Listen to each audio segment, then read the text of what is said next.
வணக்கம்.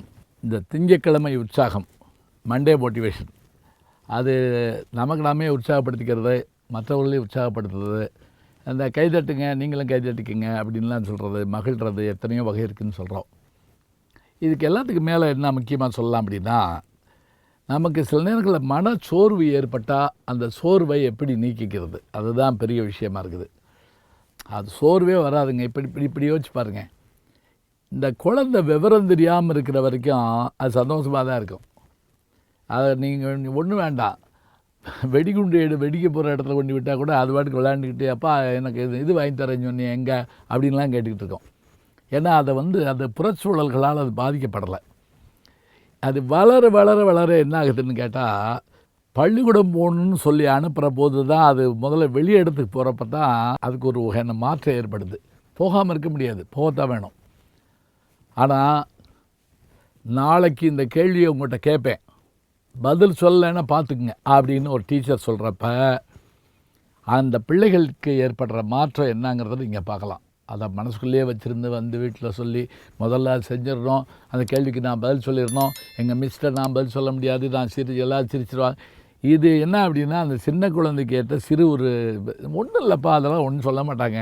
அந்த டீச்சர் யாருங்கிற நம்ம அத்தை பொண்ணு தான்ப்பா, அவங்க அவனுக்கு சொந்த, அதெல்லாம் சொல்லாது நீங்கள், அவங்க மிஸ்ஸு, அவங்க கேட்டிருக்காங்க, நான் சரி பண்ணணும். இப்போ இந்த குழந்தைக்கு அதனுடைய சின்ன ஒரு மன அழுத்தங்கிற விஷயம் என்ன செய்யுதுன்னா, அதை விவரிக்க முடியாமல் போயிட்டே இருக்குது. யாருக்கு பதில் சொல்ல வேண்டியிருக்குமோ, யார் கேள்விக்கும் நம்ம விடை சொல்லணுமோ அப்படிங்கிற மாதிரி. இப்படி கூட வைங்களேன், சில பேர் நம்மகிட்ட ஏதாவது புத்தகத்தை கொடுத்து, இது கொஞ்சம் கவனமாக வச்சுக்கோங்க, நான் திருப்பி கேட்பேன் அவ்வளோதான் அப்படின்ட்டாங்கன்னு வைங்களேன், கட்டாயம் அது தொலைஞ்சு போகும். அதுதான் பெரிய மண்டையடி. அது தொலைஞ்சு போகணும்னா என்ன அர்த்தம்னா, வீட்டுக்குள்ளே எங்கே வச்சுருக்கோம்னு நம்மளால் கண்டுபிடிக்க முடியாது. இதில் என்ன சிக்கல்னா, அவங்க இந்த சும்மா கொடுத்துருந்தோம் கூட பரவாயில்ல, இப்படி சொல்ல போய் என்ன ஆகுதுன்னா, அது அதீத ஒரு இதை உண்டாக்கிடுது. அவங்கள்ட்ட திருப்பி கொடுத்துருமே, கவனமாக இருக்கணுமே அப்படின்னு. இது என்ன செய்யுது, நாளாக நாளாக பூதாகரமாக வளர்ந்துருது. மேலதிகாரியுடைய கேள்விக்கு பதில் சொல்லணும், அந்த கையெழுத்து போகிறதுக்குள்ளே நமக்கு ஏற்படுற மாற்றங்கள், அது நமக்கு ஏற்படுற சிக்கல்கள், இன்னும் கையெழுத்து போட்டிருப்பாங்க. அதில் சில பேர் ஏகத்தாரமாக நம்மளுக்கு இந்த எப்போ லேட்டாக வருவார் அவரா அப்படி நம்ம காது கட்டாக பேசிட்டு போவாங்க. நம்ம அதுக்கு எவ்வளவு நேரம் இங்கே இருந்து வேலைகள் பார்க்குறோம். எல்லோரும் 5:30 மணிக்கு போனால் நம்ம 7:30 மணிக்கு போவோம். அதெல்லாம் யாரும் கணக்கில் எடுக்க மாட்டாங்க. நானே பார்த்துருக்கேன் அதெல்லாம். அப்போ இந்த மன அழுத்தம் வராமல் இருக்கிறதுக்கு நம்ம என்ன செய்யலாம் அப்படின்னா, மன அழுத்தம் வராமல் இருக்காது, ஞாபகம் வச்சுக்கோங்க. மன அழுத்தம் வரத்தான் செய்யும். வந்தால் தான் இப்போ மனுஷன், வேறு வழி இல்லைன்னா என்ன ஆகும், நான் ஞானி ஆகிடுவோம்மா. ஞானியெல்லாம் ஆக முடியாது. ஒரு பேப்பரை படிக்கிறோம், அதில் ஏதாவது ஒரு பயங்கரமான செய்தி வருது, பார்த்த உடனே இது எப்போ நம்ம ஊருக்கு வந்தாலும் வந்துருமோ அப்படின்னு யோசனையாக இருக்கும். சின்னஞ்சிறு உலகம்னு ஒரு படம் வந்துச்சு அந்த காலத்தில். நாகேஷ் 24 hours அழுதுகிட்டே இருப்பார். எதுக்கு தெரியுமா, ஏதாவது 1000 அழுதுகிட்டு இருப்பார். ஒரு கல்யாண வீட்டுக்கு போவார், அவர் பண்ணையார் பையன் வந்திருக்காருன்னு எல்லோரும் வரவேற்பாங்க. இவர் போன உடனே அந்த மணவரையை பார்ப்பார், குத்து வழக்கை பார்ப்பார், எல்லாத்தையும் பார்ப்பார், அழுதுருவார். இவர் அழுகிறத பார்த்து அந்த மணமகளுக்கு தாங்காது, நம்ம முதலாளியை அழுகிறாரேன்னு அதை அழுகும். மணமகள் அழுகிறத பார்த்து மணமகன் அழுவான், எல்லோரும் விழுவாங்க, நாதஸ்வரம் வாசிக்கிறவங்களாம் அழுவாங்க. அப்புறம் கடைசியாக கேட்பாங்க, எதுக்கு அழுதிங்க அப்படின்னு சொல்லி.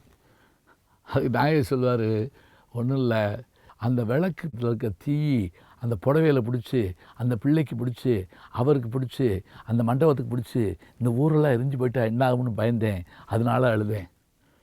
அந்த மணமகள்கிட்ட கேட்பாங்க, ஏன் அழுதுன்னு. எங்கள் முதலாளி அழுது தாங்க முடியாமல் நான் அழுதுட்டேன். மணமகனை கேட்பாங்க, நீ ஏன் அழுதுன்னு. அவரும் அழுதார், இந்த பிள்ளை அழுதுச்சு, 2 பேருக்குள்ளே ஏதோ இருக்குன்னு நான் நினச்சேன், நான் அழுதுட்டேன். உடனே இந்த பிள்ளை ஆய் போயின்னு கத்தி கல்யாணமே நின்று போகும். எல்லோரும் காட்ட பண்ணிட்டு அப்படியே சோடுவாங்க. பொண்ணை பிடிச்ச நெருப்பு பக்கத்தில் இருக்கிற மாப்பிள்ளையை பிடிச்சி, மாப்பிள்ளையை பிடிச்ச நெருப்பு பக்கத்தில் இருக்கிற மற்றவங்க எல்லாத்தையும் பிடிச்சி, இப்படி இல்லாததை நினச்சி அதீதமாக நாம் கற்பனை பண்ணி கவலைப்படக்கூடாது. இதை நம்ம ஓரளவுக்கு நகைச்சுவையாக கொண்டு போயிட்டோம்னா பிரச்சனை இல்லை. அழுத்தங்கள் ஏற்படுவதும் அந்த அழுத்தங்களுக்கான காரணங்களை கண்டறிவதும், அந்த சொல்லுவோம் ஒரு படத்தில், பயங்கிறது என்ன, சவுத்தில் ஓட்டின சுண்ணாம்பு மாதிரி. எம்ஜிஆர் சொல்லுவார் கலங்கரை விளக்கம் படத்தில், பயங்கிறது என்ன, சரோஜதேவிட்ட சொல்லுவார். அவள் கொஞ்சம் மனசோர்வு இதில் பாதிக்கப்பட்டிருப்பான் அந்த கதாநாயகி. சோத்தில் ஓட்டினா சுண்ணாம்பு மாதிரி, தட்டுனா இல்லை அப்படி கீழே விழுந்துடும், அவ்வளோதான். அதுதான் அதுபோல் மனச்சோர்வை நீக்கிக்கிறணும். இது இப்படி ஆயிருமோ, அது அப்படி ஆயிருமோ, பஸ்ஸு கிடைக்காம போயிருமோ, அங்கே அவர் சில்லறை கொடுக்காம போயிடுவாரோ, அடுத்த ஸ்டாப்பில் சில்லறை வாங்கிக்கங்கன்னு சொல்லிட்டு அந்த கண்டக்டர்னு சொல்லிட்டு கொடுக்காம இருக்கிறப்ப நமக்கு ஏற்படுறது அதிகமாக போனால் ₹1 தான் இருக்கும். ஆனால் நம்ம ஏமாந்துட்டோமோ அப்படிங்கிற மாதிரி நமக்கு தோணக்கூடாது. அதுதான் நமக்கு சிக்கல். அதே போல் நோய்களை பார்த்தோன்னே இந்த நோய் நமக்கு வந்திருக்க உள்ளங்கை உத்து பார்த்துட்டே இருப்பாங்க சில பேர். லேசாக மஞ்சக்காமலை மாதிரி இருக்கே அப்படிங்கிற மாதிரி நினைப்பான். நோய்களை பற்றி அதிகமாகவும் படிக்கவும் வேண்டாம். இன்னொன்று இன்றைக்கி நமக்கு ஒரு பெரிய தொல்லை என்னென்னு கேட்டிங்கன்னா, நமக்கு தேவையில்லாததான் நிறைய வருது. இதை 1 கோடி பேர் பார்த்ததுன்னு ஒன்று போட்டுட்டான். அதை நான் பார்த்தா ஒன்றும் இல்லை, ஒரு வண்டை பற்றி போட்டிருக்காங்க. அந்த வண்டை பற்றி தெரிஞ்சு நம்ம என்ன செய்ய போகிறோம், வீட்டுக்கு வரப்போதா அந்த வண்டு ஒன்றும் இல்லை. அதே மாதிரி ஆப்பிரிக்கா கண்டத்தில் இருக்கக்கூடிய ஒரு விஷயத்தை உங்களுக்கு நாங்கள் அறிவுறுத்துறோம்னு ஆரம்பிப்பாங்க சில பேர். அதனால் அதெல்லாம் அவாய்ட் பண்ணுங்கள், இதெல்லாம் பாருங்கள். நமக்கு பிடிச்ச விஷயங்களுக்குள்ள நம்ம ட்ராவல் பண்ணோம்னா போதும். ஒன்றும் இல்லைன்னா முன்னெல்லாம் நண்பர்கள் இருப்பாங்க, உட்காந்து பேசிக்கிட்டு கலாட்டா பண்ணிக்கிட்டு சந்தோஷப்பட்டுட்டு திரிவோம். இப்போ அதை பூரா ஃபேஸ்புக்கில் கொண்டு வந்துட்டோம். என்ன இருந்தாலும் நம்ம பேசுகிற ஸ்பீடுக்கு அதை கொண்டு வர முடியுமான்னு தெரியல. சரி, இது காதில் ஹெட்ஃபோன் போட்டுட்டு பேசலாம் போம், அப்போவும் கூட முழுமையான ஒரு உணர்வோடு பேசுவோமான்னு தெரியாது. ஏய் அப்படின்னு பேசிக்கிட்டு அப்படி முதல்ல தட்டுவோம், பெரிய கொள்றா நீ அப்படி தான் அவன் சொல்லுவான். கேலி பண்ண நண்பர்கள் இருப்பாங்க, துன்பத்தை பகிர்ந்துக்கிறதுக்கு தோழர்கள் இருப்பாங்க, எல்லாத்துக்கும் எல்லா வகையான இதுவும் இருக்கும். அது மாதிரி நம்ம என்ன செய்யணும் அப்படின்னா, இதிலேருந்து கொஞ்சம் விடுபட பார்க்கணும். அதுக்கு தேவை என்ன, இந்த உற்சாகமான விஷயங்கள்.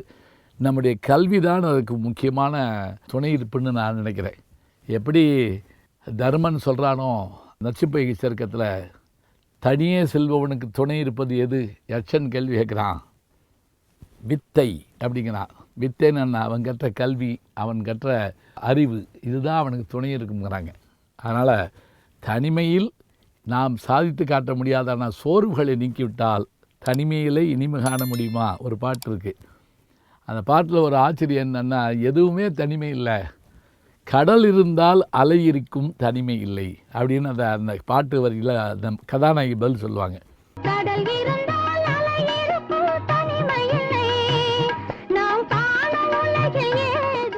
அதனால் எதுவும் தனி இல்லை, இணை இருக்குது அப்படின்னு நம்புவோம், துணை இருக்குது அப்படின்னு நம்புவோம். எதையும் சாதிச்சிடலாம், எதையும் சாதிச்சு காட்டலாம். இந்த சாதனைகளால் தான் பெருமக்கள் எல்லாம் பெரும் வெற்றி பெற்றிருக்கிறார்கள். அந்த வெற்றியை நீங்கள் பெற முடியாதா, நான் பெற முடியாதா? பெறலாங்க. நல்ல செய்திகளை நாளும் சிந்திப்போம், நாளை சந்திப்போம். அன்புக்குரிய யூடியூப் நேயர்களே, நீங்கள் இன்னும் என்னை நெருக்கமாக பின்தொடர வேண்டும் என்று சொன்னால் ட்விட்டர், இன்ஸ்டாகிராம், ஃபேஸ்புக் போன்ற சமூக வலைதளங்களில் பின்தொடர்ந்து வாருங்கள். நாம் முன்தொடர்ந்து செல்வோம்.